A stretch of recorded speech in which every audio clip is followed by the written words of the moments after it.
Hello again, and good morning. So, in my last live, I spoke about 3 signs that maybe it is time for you to change your spiritual director, or maybe it's time to change your therapist. And I received a question from someone, and that question was, how do we discern and go about choosing a spiritual director or a therapist, right? So how would I know how to discern and choose a spiritual director and therapist? And that really is such an important question, isn't it? I think all of us at some point when we decide that we really wish to get more help in our interior journey, it may occur to us, or someone may tell us that it's time for you to look for a spiritual director, or it's time for you maybe to consider getting a counselor or a therapist. And then the question is how? Like, how do I go about doing that? And it's always a privilege for me to have these conversations with people that I do journey with one-on-one. And today I'm going to try and go a little bit more in depth here, right? So I'm going to share what I have gleaned in my own experience and what I have learned are important considerations to kind of like ponder through, pray through when we're looking for a spiritual director or when we're looking for a new therapist. So because this is such a big topic, one, I'm not going to be able to cover this comprehensively, right? But even so, I am splitting into 2 lives to address this question specifically to spiritual direction. So that's what I'm doing in this live. I will be addressing how can we, like 5 considerations when we go about choosing a spiritual director or a new spiritual director.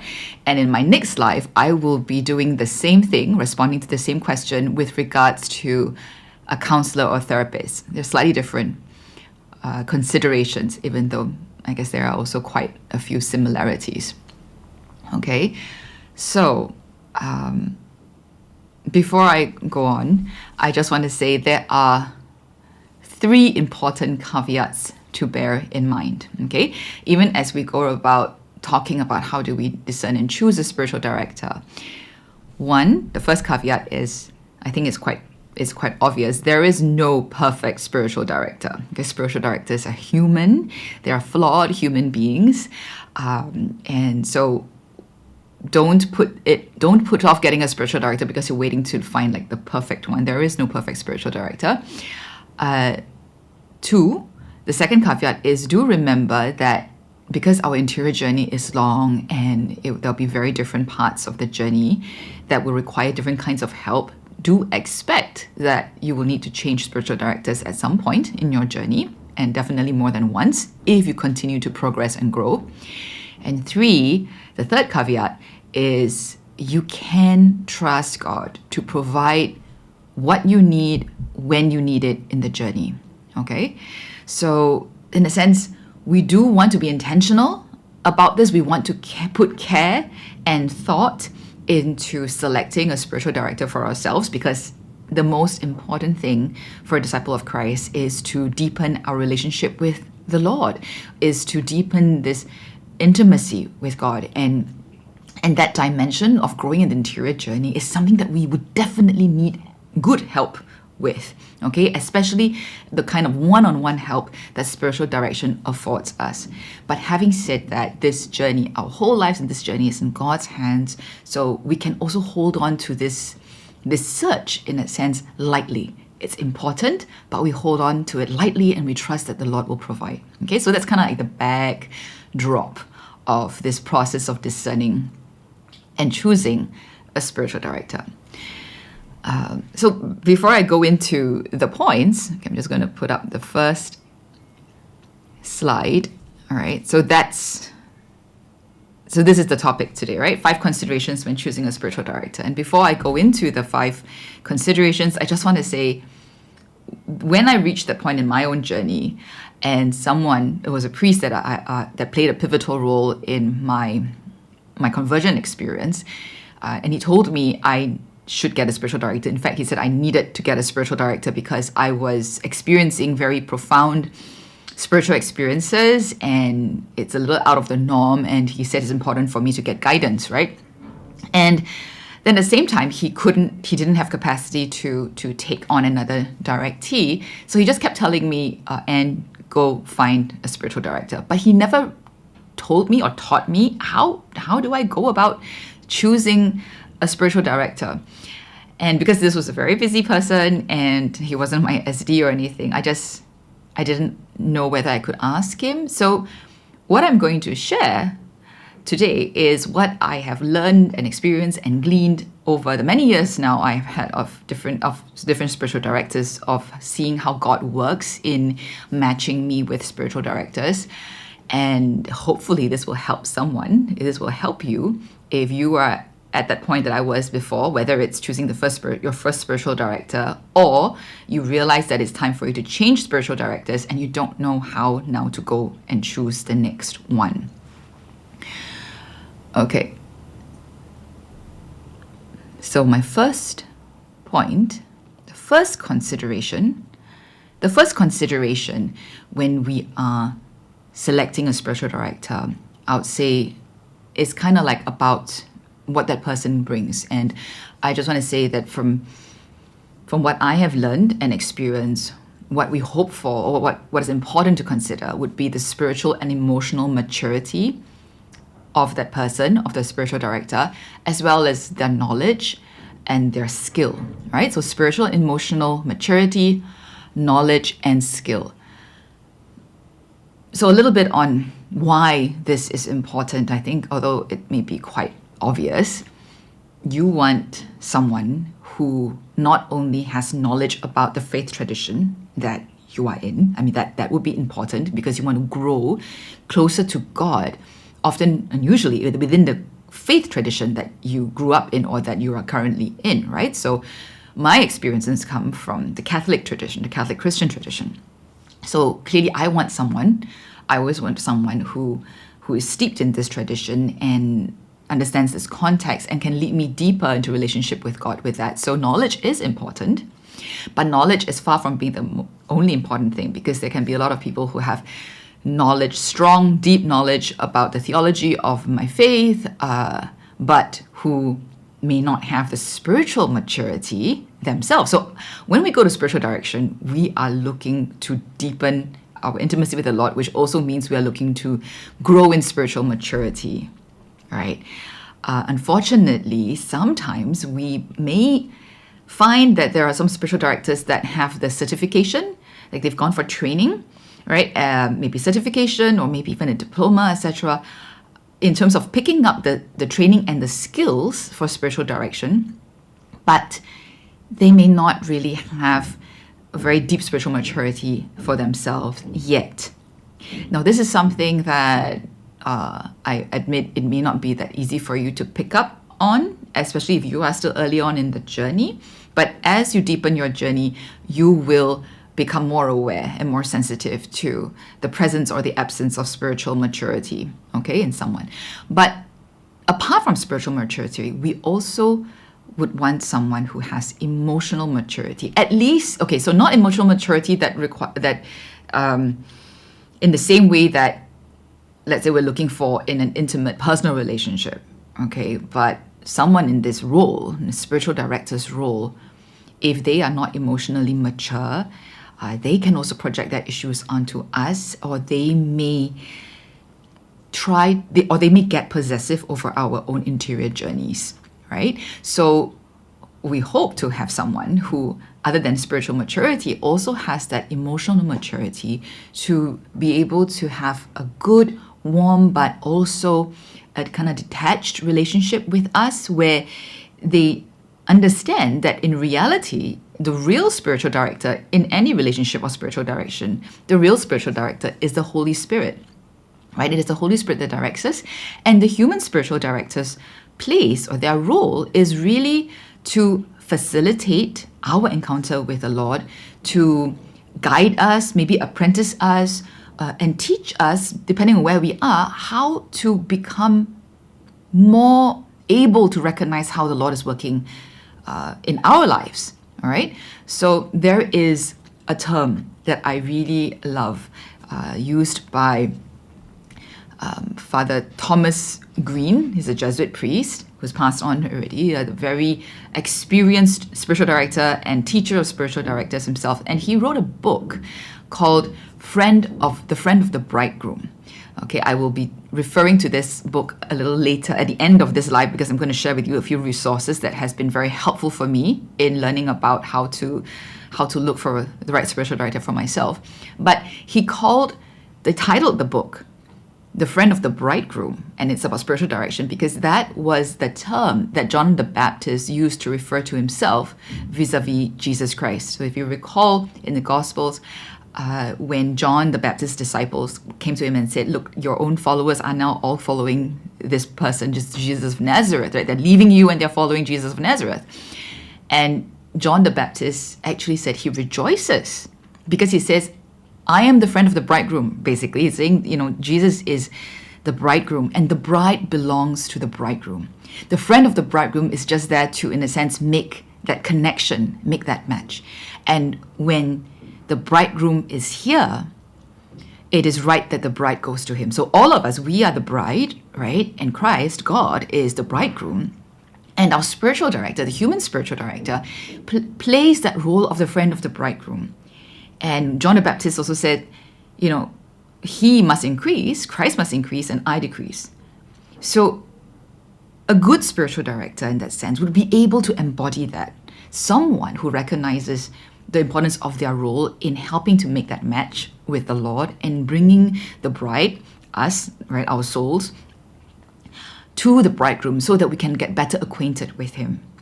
And so that we can learn to hear him and listen to him and recognize his voice in our own lives. And when that happens, they decrease, right? The spiritual director decreases. So in my experience, I found like the very effective directors are the ones that know when to ask questions, when to share resources, but also when to keep silent and when to not give the help that even I, the directee, might be seeking, because they can discern that this is what the Lord is inviting me to, like as the directee to maybe wrestle with for a while. So they withhold.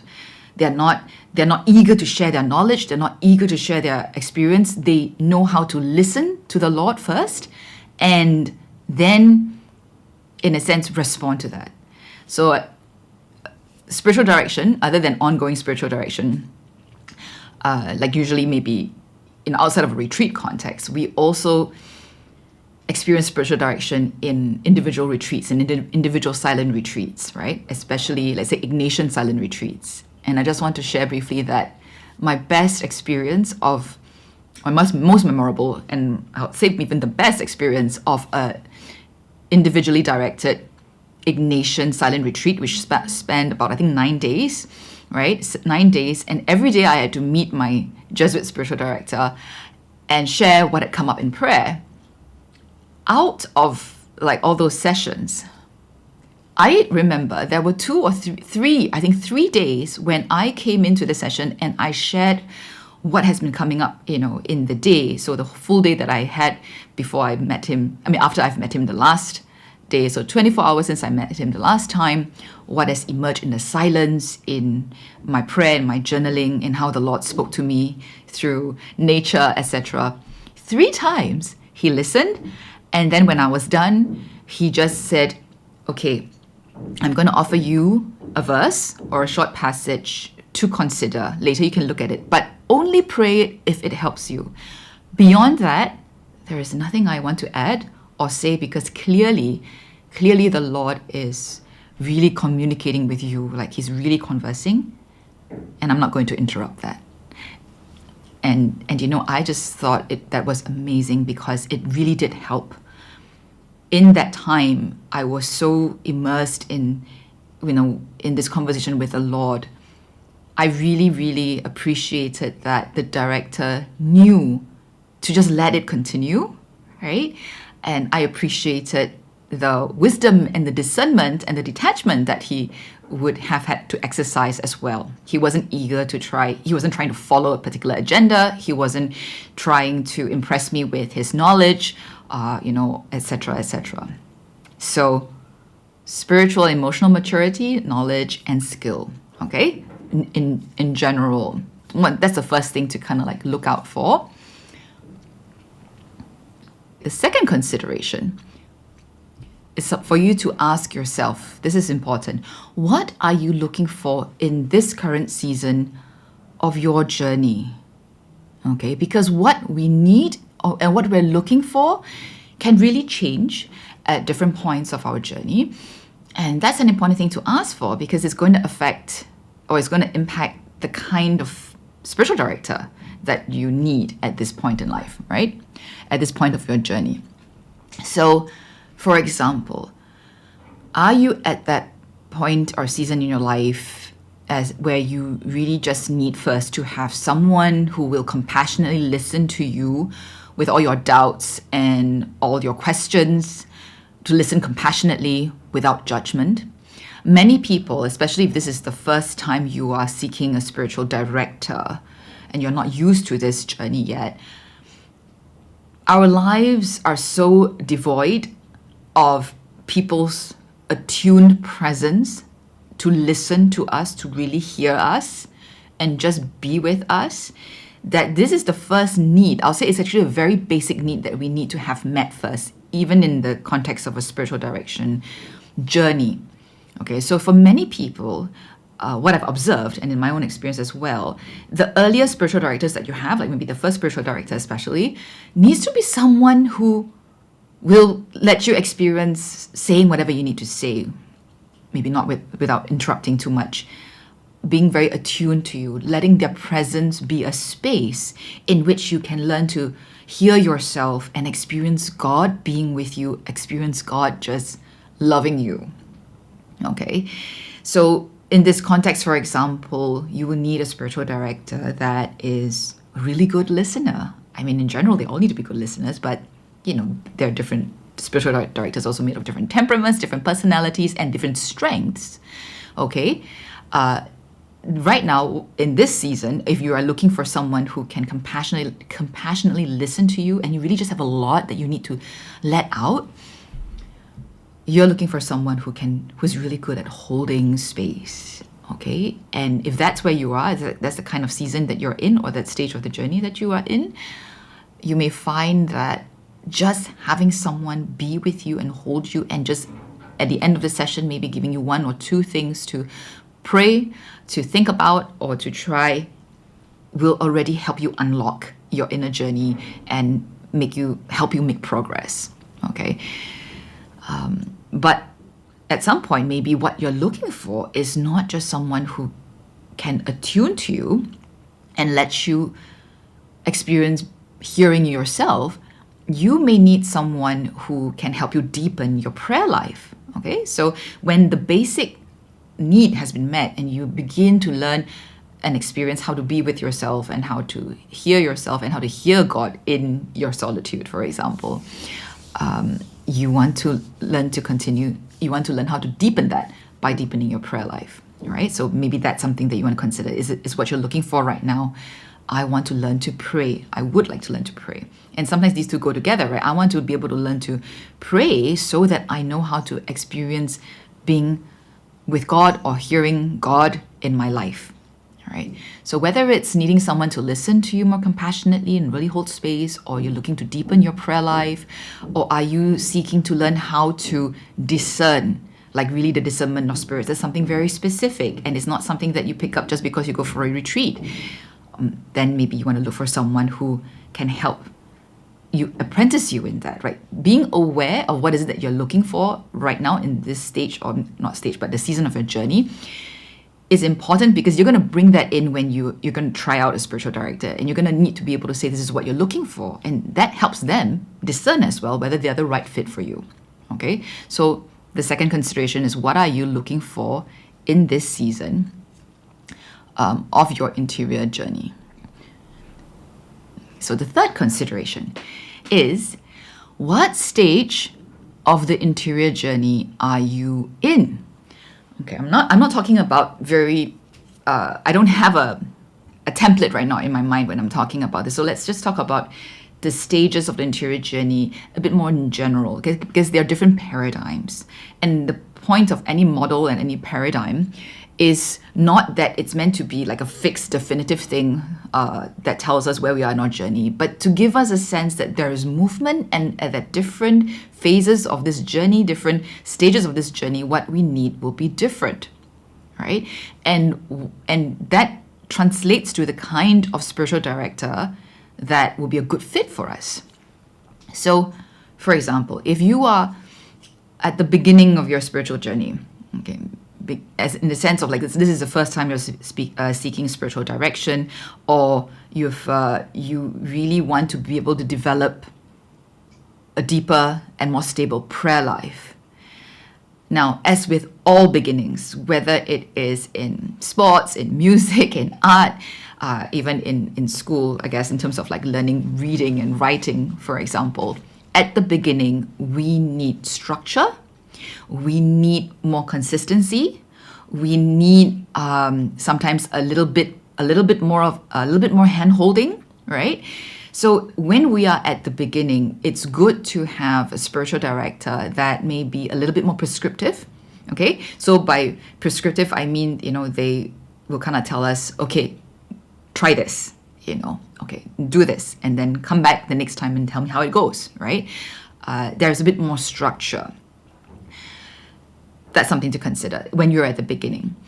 I personally found that the Ignatian tradition, right, is very helpful for beginners. Again, for beginners, I'm not talking about people who are still not sure whether they want to draw closer to God. I'm talking about the beginning where you know you want to draw closer to the Lord, you want to grow in intimacy. Now you want to learn how, okay? And you are ready and willing to put in the effort.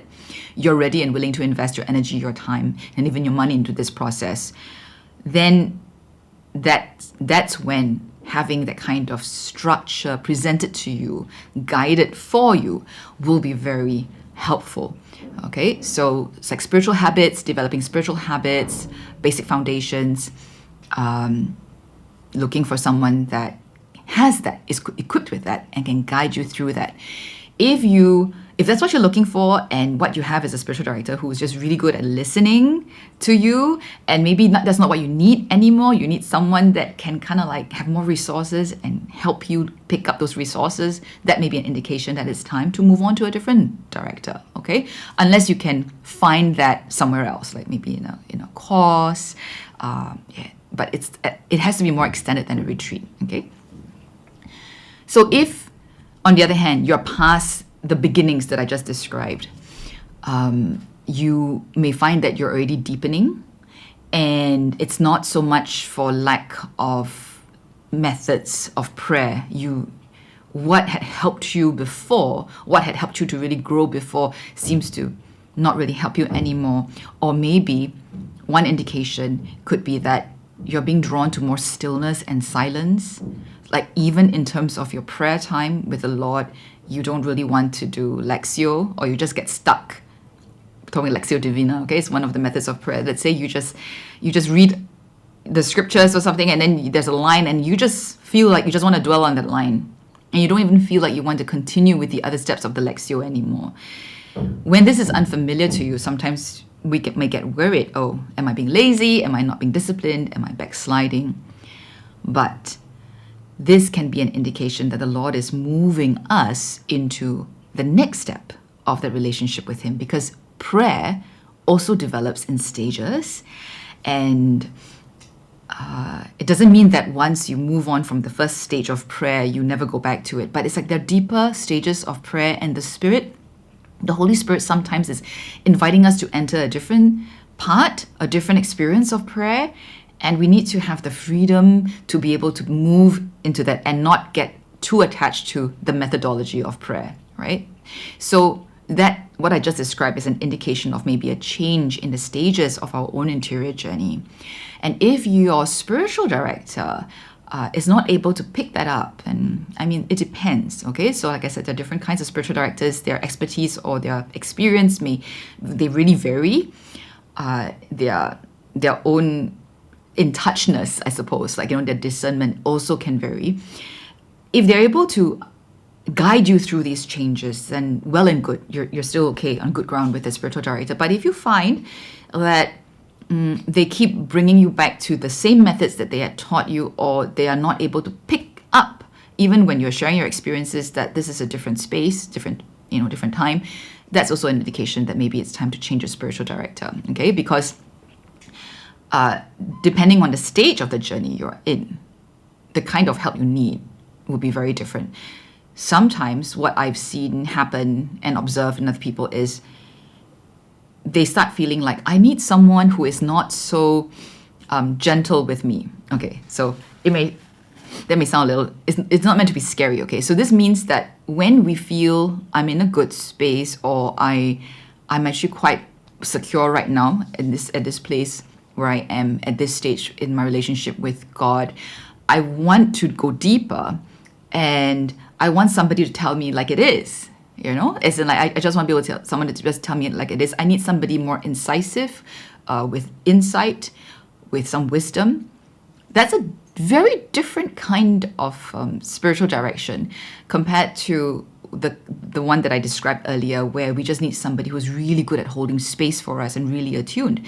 At a certain stage in our journey, we need someone, who maybe can say, let's say it's a bit more of a coach, and can tell us what is it that we need to continue to grow.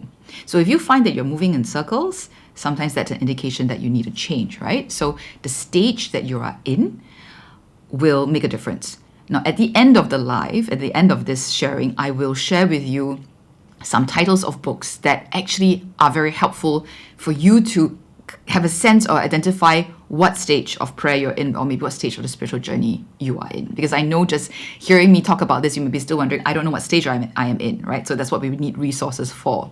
I will share some titles at the end of this live. Okay, so that's the third point. So what stage of the journey are you in, right? And that stage will impact the kind of direction that you need. Okay, so the fourth consideration, this is a very practical one. What's your budget?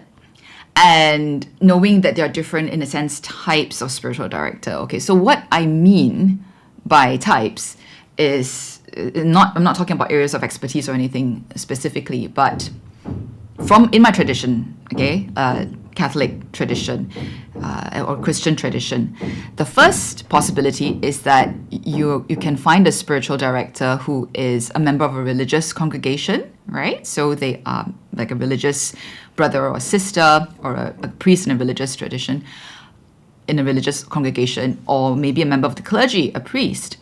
And in my tradition, at least, a lot of times, if it is a religious or a priest, a member of the clergy, sometimes there is no fee for spiritual direction. Sometimes spiritual direction kind of like happens even a bit in the context of having a regular confessor. If you're fortunate enough to have a priest that you confess to, that you feel safe with, that you confess to, and who has insight and wisdom in guiding you along on the journey. So it's not just like a quick confession. That can actually take the place of having a spiritual director for a season. Okay, so oftentimes for members of the religious congregations as well, like for example the Jesuits in Singapore where I live, they don't charge any fee.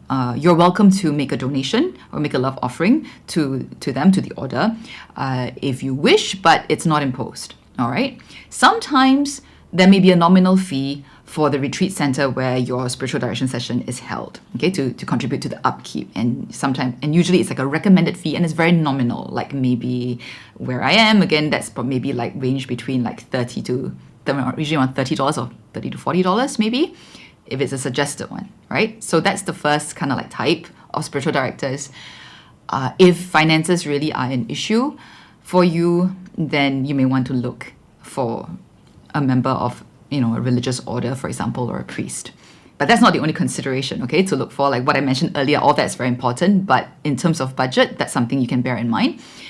Second type would be, now we're moving on to lay spiritual directors. So a spiritual director who is a lay person, not a member of a religious congregation, not a priest.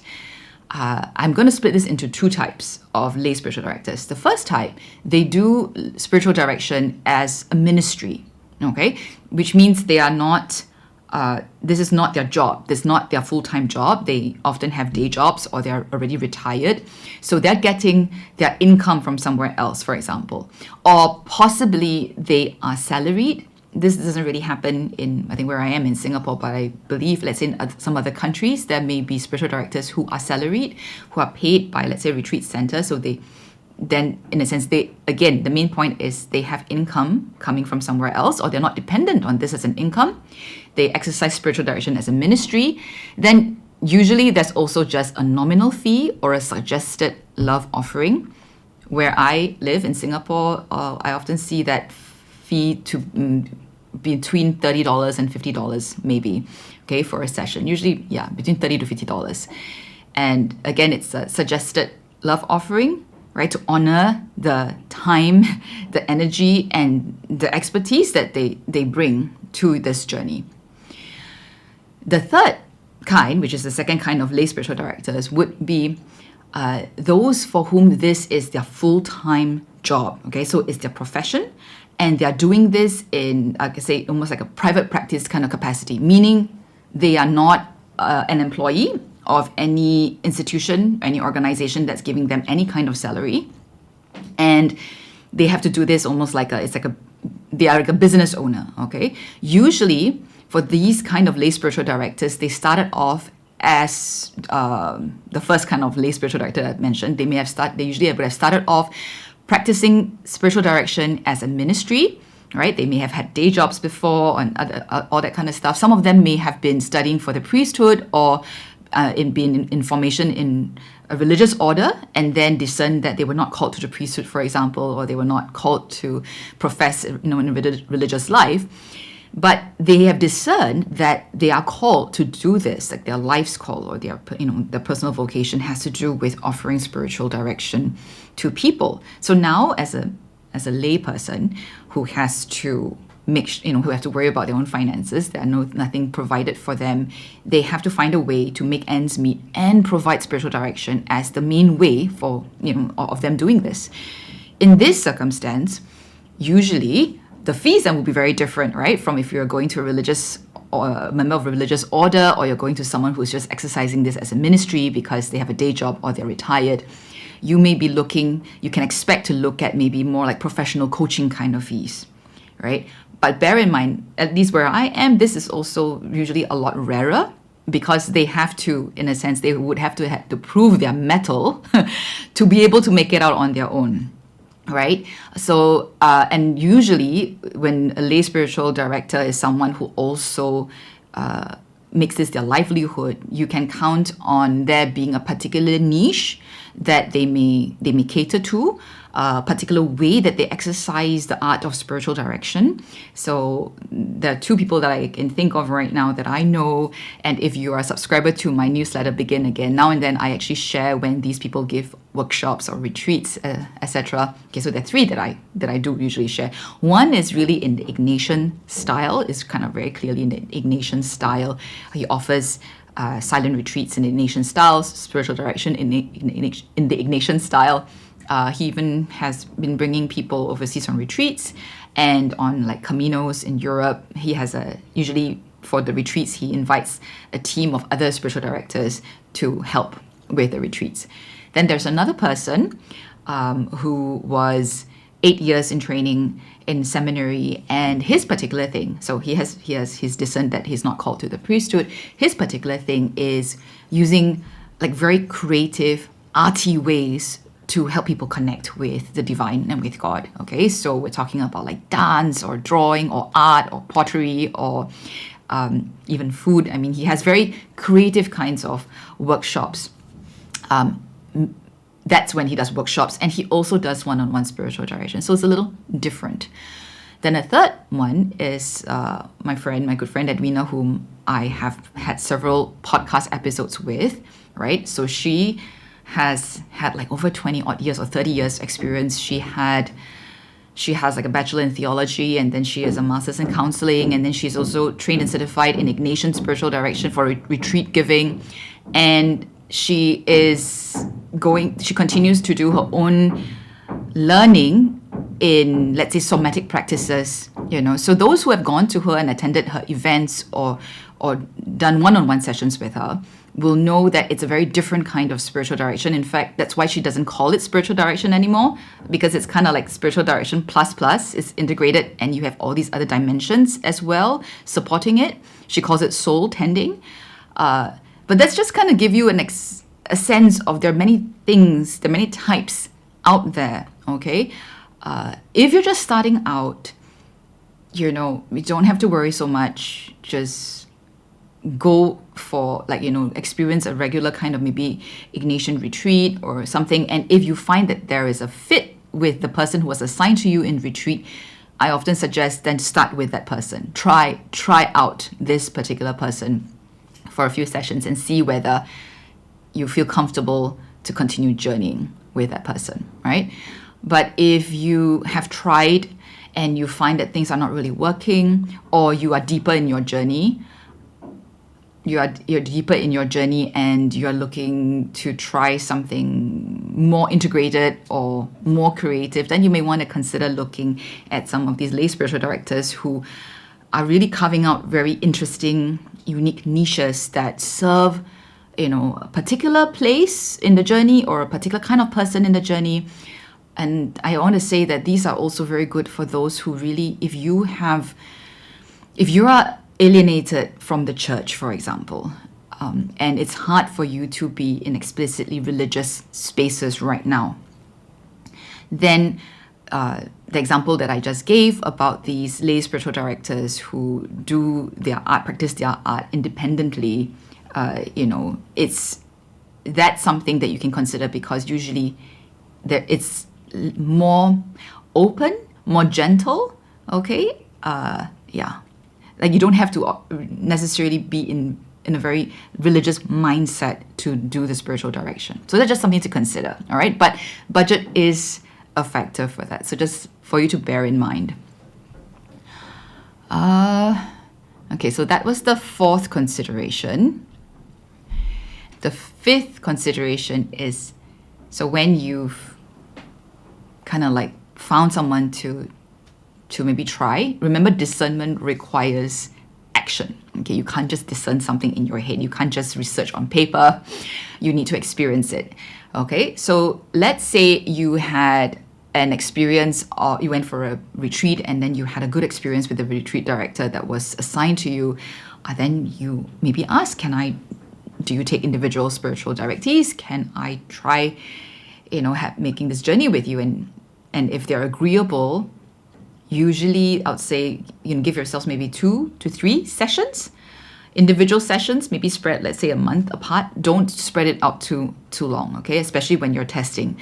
Maybe, space out once a month and give yourself 2 to 3 sessions and see whether it really confirms that you feel like this person is, one, safe, that they're attuned to you, and it matches the need that you have in this season. And it also kind of like matches the stage of where you are. You don't need to have a very scientific, encyclopedic knowledge of the things that I'm talking to you about. I'm just articulating these things to maybe help you have some shape and form when you are praying about and discerning about a spiritual director. You usually will know in your body, okay, when something works. Like when I was setting out on my journey, when I was going through my changing spiritual directors, no one laid these out for me. No one gave me like a list of 5 steps or 5 things to consider. Okay, you will know in your body. There's an inner wisdom in us whether there's a right fit. And if you're really genuinely seeking God, trust me, He is always seeking you even more. He will lead you and guide you. So the first thing is always, of course, to surrender this whole process to the Lord, right? Tell Him, help me, send me to the right person, or show me who's the right person in this season that can guide me, who can guide me, right? It is the Lord ultimately who is the spiritual director. And so you can trust that He will bring you to the right person. So once you have someone to try out, test and see if there's a good fit, pray and trust and listen and test, okay? Look out for synchronicity between where you are in your journey, like how the Lord has been leading you in your journey, and the thing that this person brings. Okay, this particular point may be easier for you to understand if you're not right at the beginning. Let's say you have been, and I know quite many of you, you're not right at the beginning. You've already maybe been journeying with spiritual directors for a while, for years even, and you would already have experienced different kinds of landscape, changing in landscape in your interior journey. What I mean about synchronicity with your interior journey would be, I'll share from my experience. So my first spiritual director was was a priest who was in the parish that I was working in, and after about 2 years with him, he was being posted out to a different position, and he also informed me that he wouldn't be able to continue with me beyond these 2 years. Secondly, I had been feeling called at that time to make the spiritual exercises of Saint Ignatius, okay, and in particular, I felt drawn to do this exercise not in the go away for 30 days in a silent retreat form. That's a 20th annotation. Don't worry about these terms if they're not familiar to you, okay?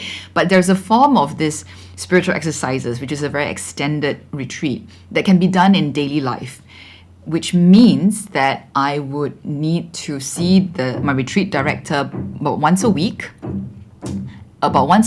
and have daily prayer exercises to go through. And this would go on for maybe 9 months, 10 months, okay? Roughly about that. So my spiritual director at that time wanted to affirm me that he felt that feels like the right next step for me. And he also told me, then it's settled then, because whoever you find to direct you through the spiritual exercises will be your next spiritual director, because you'll be seeing this person, every week for almost a year. And because I was working in the parish then, and I was really busy, I remember telling the Lord, one, I really wish that the next spiritual director would be a woman. I don't know, it's just a sense. And secondly, I said, if it could be someone who was located nearby, so that I could go and come back, easily every week, maybe during a lunch hour, for example, that would really be so helpful, right? And when I mentioned this to a religious sister who led me through prayer guiding, so she's not a spiritual director, but she led me through prayer guiding, she told me, that one of her order's sisters, who's very seasoned as a spiritual director and who was actually trained to offer the Ignatian exercises, was going to be posted to the convent that was actually really close to the parish that I was working at. Right. So that's what I mean by synchronicity, right? You kind of see the stars align. So when this sister that she was referring to did move to this place, I initiated, asked whether we could meet, and said I was looking for someone to guide me in the spiritual exercises. And I didn't hear from her for some time at first. She didn't respond immediately, but eventually she did. And much later, after we got to know each other much better, and even became friends, she told me that initially she was hesitant on taking up this request from me because it's a very big commitment to guide someone through the Ignatian exercises over 9 to 10 months in daily life. And she didn't know who I was. But interestingly enough, after I had sent in my email request and she still hadn't responded, God sent 2 different people. One was the sister that was in her order, who asked her if she had heard from me, from Anne, and kind of shared a little about me. Second was somebody who was already her spiritual directee, who was also in my parish and who knows me because I'm in a parish. And that person, just on her own accord, didn't know that I was communicating with his sister, started talking to her about me. So it gave this particular Sister Roz, that sense that, okay, maybe I think she feels like maybe the Lord really does want her to at least have a conversation with me. So like I said, the stars aligned, right? That's what I mean by synchronicity. Look out for synchronicity in your journey and who the Lord may be leading you to. After I'd been with this spiritual director for about 2 years or so, that seems to be my pace. It's by no means any indication about how anyone else's journey can be like or will be like, okay? So, but for me, it tends to be about 2 years, and then there's a big shift in the season or the stage of the journey that I'm in. So I journeyed with Sister Ross through the spiritual exercises for about a year, and then another year and a half with her as my regular spiritual director. And the big change that was happening was more and more I felt this drawing to stillness and silence. I had a very busy and hectic life in parish life. I was still working full-time in the parish, but there was this inner drawing. I just needed, anytime I had for prayer, I didn't want to talk at all. I didn't want to read anything at all. I just needed to be completely silent with the Lord. When I went for adoration in the chapel, before the Blessed Sacrament, I just sat in silence, and it could be, whether it's 10 minutes, half an hour, or longer sometimes, it's just complete silence. And when the time came around I was doing like annual retreats at that time, I told my spiritual director that for my next retreat, I really felt like I didn't want to do an Ignatian retreat, because an Ignatian retreat usually there's a little bit more work because it's spiritual exercises, right? The word is there. It's in the term exercises. There are usually scriptures to pray and stuff, and also you need to see a director once a day. I told Sister Ross that I just really felt like I needed to go away and spend at least 5 days in silence, like doing nothing, just with the Lord, someplace that has a lot of nature. And she actually affirmed me, because she's been journeying with me, and she could tell, yes, that this is how the Lord was leading me. And she said, yes, go look for some place that, go pray and look for some place like that. And the Lord led me to a retreat center, a Carmelite retreat center, actually, in Australia, one I'd never been to. And when I went there, because it's an optional thing for you to make an appointment with one of the Carmelite priests. And I did. So I would just meet him once in my stay, which was about 6 days long. And it was going to be on day 3 or day 4 that I would meet him, right? So I love that, because that means I will have a few days of just uninterrupted silence, But on the very first day, in the library of the retreat center, my eye was caught by a book called My Only Friend is Darkness. Okay, it's by a New Zealander woman called Barbara Dent. And actually, it was about John of the Cross. When I started reading the book, I felt like she was describing the experiences that I have had for the last year. And I realized that St. John of the Cross, is in a sense, he's the right spiritual director for me at this point in my journey, right? And I've heard about him before, but I never really read him. So this book that was basically about John of the Cross, at least the first half of the book,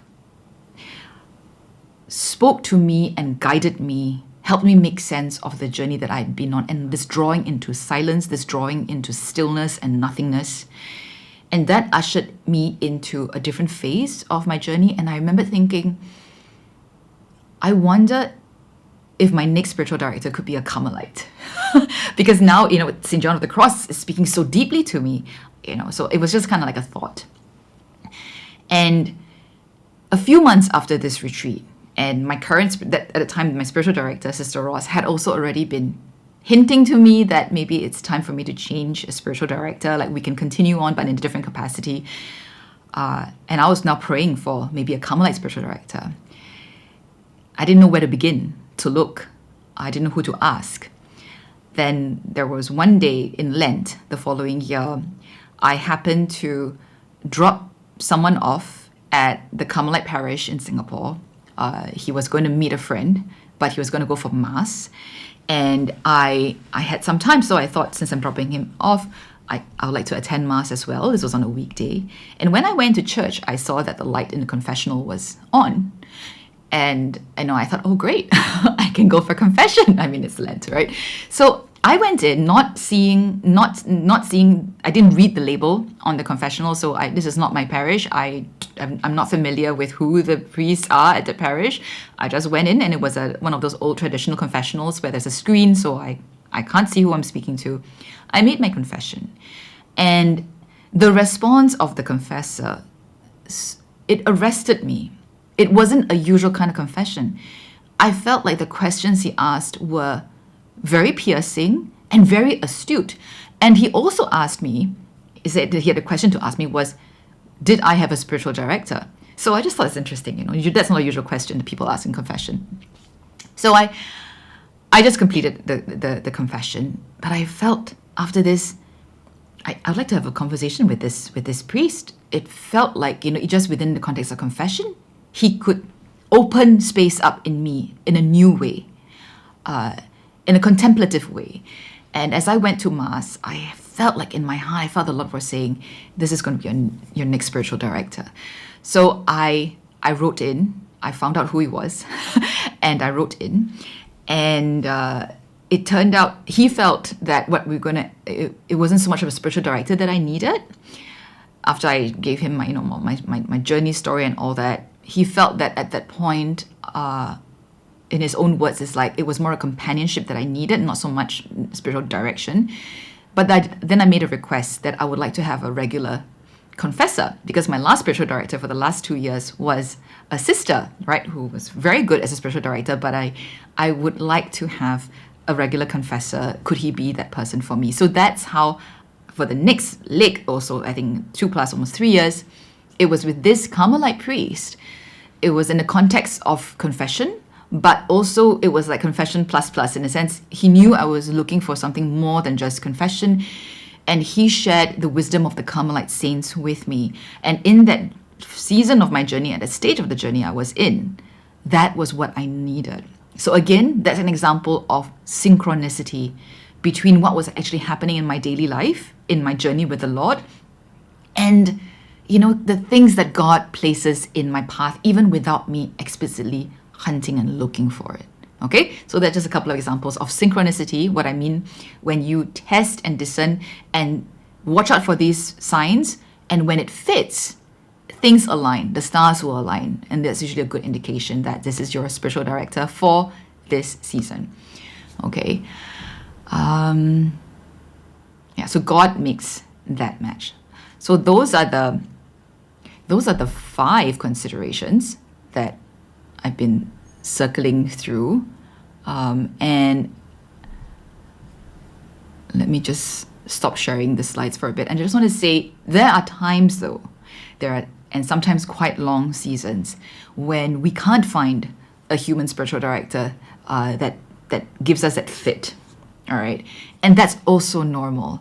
Okay, that's also normal. And I want to say that becomes even more normal when you have been on the journey for a while longer. It may seem a little harder to find spiritual directors that can get you where you are. It's just the way it is. But I found, even when you do have a good fit of a spiritual director, there are often times when you will feel you need more guidance than just like that monthly session. Okay, so that's the time to remember God always provides. He provides beyond giving you a human spiritual director. So whether or not you currently have a spiritual director or you haven't found one, you're in the midst of trying to find one, the Lord will always provide through other means as well. Okay, so there could be maybe mature spiritual friends that you have, or spiritual companions. There could be books, there could be podcasts, there could be videos or retreats and conferences that you can attend that feed you. All these are ways that the Lord can guide you, right? For me, what I learned or what I've experienced is the Lord's guidance of us, the Holy Spirit's spiritual direction of us, in a sense, is seamless and it never ceases. The actual concrete means through which it happens can change, and it happens in different ways. One of them, which is through having the right fit of a human spiritual director, but God is never limited. Okay, so I just want to encourage you, if you still can't find the right spiritual director, ask the Lord to open your eyes to recognize how He's guiding you in this season. Okay, because He is always there. He's always going to provide something. Okay, so now to close off, and I just want to say, if you're watching live and you have any questions, please park the questions in the question bubble or in the comments. I'll return to respond to them at the end of the live. But I want to close off my sharing with sharing a few book titles. Okay, so in my journey, books have played a huge role because they give me access to really good spiritual direction in people who are either they're not alive anymore, or they live in an entirely different country, I wouldn't have access to them as a spiritual directee. But because they have written books, their wisdom, their experience can reach me, right? So books have been a big part of, I would say, my experience of spiritual direction. And the books I'm about to share, just very select ones, are the ones that helped me understand a bit more about the interior journey, helped me to locate where I am in my journey, and therefore helped me to discern and choose the right spiritual director at the right stage of my journey. Okay, at the specific stage of my journey. So the first book I want to share is Father Thomas Green's The Friend of the Bridegroom. I mentioned this earlier on in this sharing.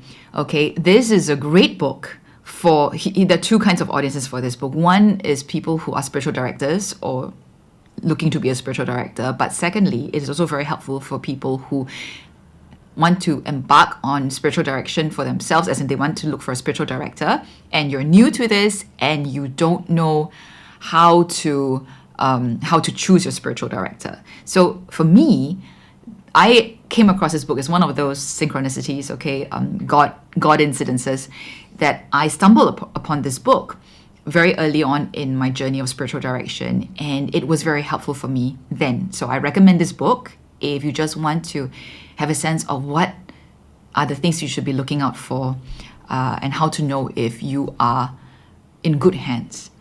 Okay, so one point that I want to share that was in this book that was so helpful for me was that, Father Thomas Green says that St. John of the Cross. So Thomas Green, what is interesting about him, why I enjoy his books, is he's a Jesuit priest, so he's steeped in Ignatian spirituality, but he also loves and draws a lot from Carmelite spirituality. Okay, so different in my tradition, Catholic tradition, there are all these different strands of richness, and they are very different. Okay, and they help in different ways. And I think depending on where you are, the stage or the phase or season in the journey, different things can help you. So Ignatian spirituality, I really like it for its clarity and structure. And I think when I was beginning, that really helped me to have things with steps, for example, to follow. The steps guide me, gives me a structure to encounter the Lord. More freely, I go beyond the steps, but having steps is helpful, right?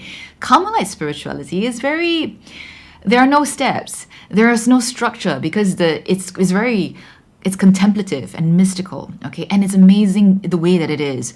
The wisdom that the saints share there can be very helpful, but I think it can be a bit much and confusing if we don't yet have a foundation. Okay, so Father Thomas Green, who writes this book and other books, he kind of like marries the two spirituality, okay? The clarity and the structure of Ignatian spirituality with the depth, and he shares also the teachings of the Carmelite saint about contemplative prayer. So that's what I love about Thomas Green. And so that's the first book I want to share, written by him. This is specifically on spiritual direction. Thomas Green has also written several books, very well-known books about prayer, and they cater to people at different stages of prayer.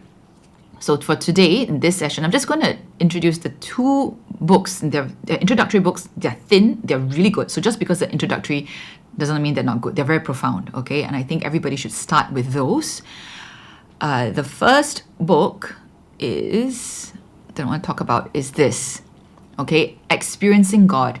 And in this book, it's a pretty thin book, he introduces the 3 stages of prayer. And I think from the 3 stages of prayer, he draws from St. Teresa of Avila, I believe, in talking about kind of the 3 kinds of different stages, which is like stages of the interior journey, all right? And it's helpful. It's very helpful to realize that we go through different stages, and one stage can feel very different from the other. It's very comforting, especially when things change. So that's a great book to read if you're not familiar with the different stages of prayer. And the last book by Thomas Green that I'm going to be recommending today is this one, Opening to God, okay? And so this is, he also talks a little bit about the stages of prayer, and this gives you the lay of the land and how to begin, a really good beginning that gives you a personal and intimate connection with the Lord. Okay, this is very helpful to usher us into the kind of relationship we hope to grow in spiritual direction. All right, so Opening to God, a guide to prayer. The next book is also by another Jesuit priest, and I really, really liked him. I really, really like this book. It's called Armchair Mystic, okay? And it's by Father Mark Thibodeau, also a Jesuit priest. He has written other books as well. That's really good. But today I just want to highlight this one because contemplative prayer is something that a lot of us are maybe kind of like feel a bit intimidated by. And this book is so accessible. Okay, this book is so accessible. His language is accessible. It's not academic. And he also talks about 4 stages of prayer, right? Giving you a sense of like how prayer can develop, the way that our relationship with even a relative or like a grandparent can develop. So he uses very down-to-earth analogies to help us understand. So even in terms of contemplative prayer, which is ultimately the goal, so-called, of prayer, okay? Even Father Thomas Green, when he talks about the stages of prayer, it is to lead us. The stages is to deepen our ability to enter contemplation with the Lord. So in a sense, the deepest form or deepest stage of prayer is contemplation, where you're just being with the Lord, okay? You don't even need to speak. There's no communication in the sense of like verbal communication where the mind and the heart are at rest, okay? And there's also a dimension where this is a grace and a gift. But this is the longer journey that we are on and the reason why we seek spiritual direction. So I also recommend you can check this book out on Amazon. And if it feels like the right thing to read, please go ahead and, read that. I found it very helpful. All these books that I just shared with you, I found them helpful at the earlier stages of my journey. And by earlier stage, I want to re-emphasize, it's like the early stages of discipleship, okay? So it's past the point where I know I want to follow the Lord no matter what. I wish to give my life to the Lord. And so like the relationship with the Lord is now something that I really desire to pursue and commit myself to. That's what I mean by beginner, okay? And that's when spiritual direction also becomes, in a sense, really helpful and even essential for our journey. Yeah. Okay, so that's my sharing. And just to quickly remind you of the 5 considerations that I had spoken about when we are looking for a spiritual director. First is the spiritual and emotional maturity, as well as the knowledge and the skill of a spiritual director that we need to bear in mind. Secondly is to know, ask yourself as what is it that you're looking for at this season of your spiritual journey, and to be able to bring that into conversation when you're trying out, potential spiritual director. The third consideration was to have a sense of what stage of the interior journey you are in and the needs of that stage. So the books I just recommended, if you read them, you'll have some kind of framework to locate yourself as to what stage you might be, okay, what stage of prayer, what stage of the journey you might be, and what you need. And the fourth consideration I mentioned was your budget, and I shared about the different kinds of spiritual directors that are out there and how, the fee or the cost of working with them differ and why that differs. And the last point was to, of course, after praying and asking and doing your research or encountering somebody, continue to try it out, test and discern if there is a good fit, okay? And trust your body and your instinct, your nervous system when you're discerning that fit. It has to be someone that you feel safe to be vulnerable with, safe to share all your doubts and questions with, and whom you trust will hold you and who has your well-being, your spiritual well-being really at heart, whom you can trust will let you go when it's time that the fit is no longer there. I think that part is also really important. Right? Somebody who loves you but with open hands, who cares for you but has emotional maturity, like I said earlier, to hold with open hands and be able to bless you to move on from them when it's time for you to seek out a different spiritual director. So I don't see any questions waiting for me in the chat or in the comments. So I'll just end off here. I know this has been quite a dense sharing. When I was preparing for this live, it pretty much felt like I was preparing for a workshop or a class, a lecture.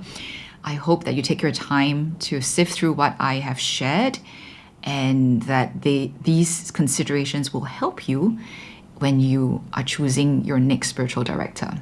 Okay, so the next time I go live, I will be talking about things to consider when you are looking for a counselor or a therapist.